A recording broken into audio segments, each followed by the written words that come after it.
exploited, and I'm going to become the commodity that America wants me to be, and I'm going to appreciate that because at the end of the day, like, I'm a white person, so I can do whatever the fuck I want.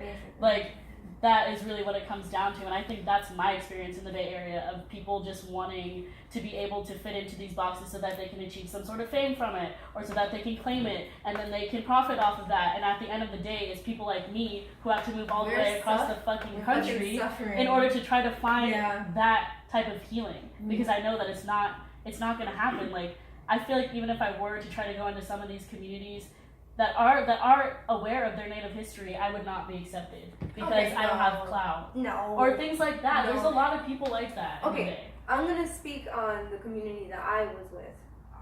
I felt nothing but love. Nothing but love.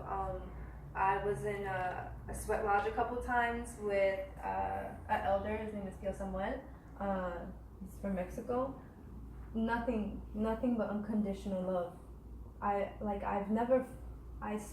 don't feel that in New York. I've never felt that anywhere.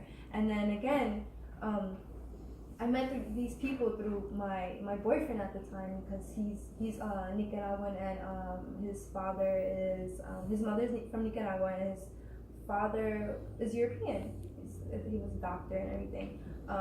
But he was very immersed in his brown culture from the get. He knows Spanish. I don't even know Spanish. He knows Spanish. And he's white passing. He introduced me to these incredible people. Like, I wish I knew you at that time, so I can show you, no, whatever you feel over there is not happening right here. Because I was on Ohlone territory, and I had a peyote ceremony, a Nawa peyote ceremony, and with my daughter there with me, and it was a huge circle of everyone. There was African people, there was white people, there was all kinds of people. Again, spirit brought us there. Spirit doesn't see color. Spirit's not like, well, all the Nawa spirits to the front, all the European spirits to the back. It's not like that. It don't go down like that. There's a medicine wheel for a purpose. All the colors, the yellow, the white, the brown, and black. There we go. That's there for a reason, But I'm gonna tell you, the community I was with, what you're explaining from what you've been through and what you've been through, it's nothing like that. Nothing like that. I just feel like, I mean, you said you were in a relationship that brought you into that, which is like awesome, but I just think that that community, though it might have been large in that one moment, has been so chopped down that it's really hard to find it. And I am interested about going back and seeing if I can tap into that more and help uplift that community that I feel was just so battered and torn apart there. But also, I think of California a lot of times in terms of it, it's called the Golden State. It's called the Golden State for a reason, because it's the gold rush state. It's abundant in every single way, in terms of weather, in terms of plant life, in terms of minerals in the ground, everything. People have, Manifest Destiny has been pulling people in that direction for as long as this has been a country. And I feel like some of the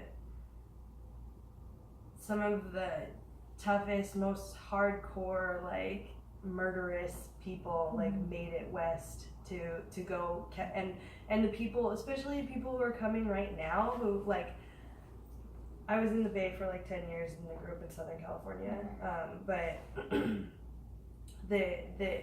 the people who are moving there right now, from all over the place, all over the world, literally, they're the type of people who are moving there who are no, actually, we literally don't care about you. We don't care about your life. Your life is worthless to us. We're going to make AI do everything for us so that we don't have to deal with you brown people anymore. Honestly, we're tired of paying you. We're just gonna make a robot to replace you. And I in my heart that almost makes me want to go back more, because I want to stand and fight with the few people that are there that haven't been like pushed away, but it's just like the lack of empathy that is rampant in the Bay Area is just absolutely insane. Like witnessing multiple times bulldozing of homeless encampments and encampments that are created from people being just kicked out of their homes by these people who are just like, we don't care about you and it's illegal for you to lay on the streets, so we could put you in jail for that, we could put you in jail for anything, we could kill you for anything. There's like, it just in the past 2 years there were like 5 people that got killed for no reason, just brown young men, and just by cops. And so it's just I love the like hopefulness and the like positivity and then the idea of there being a community that is like open to Indigenous healing and actively working towards it. But that has not been like the mass of my experience in the past 10 years, which is like I definitely do have a community there, and I realize it more having come here and realizing like, oh, I don't know anybody. Like, oh, there's not any community. People have been like on the general kinder, I feel like, and like here, like just like off jump, like it's people that I'm probably never gonna see again. Like I like meet them and they're willing to talk to me, but there's also like, it's crazy, the like communities, particularly communities of color, and I feel like it's because the trauma is stacked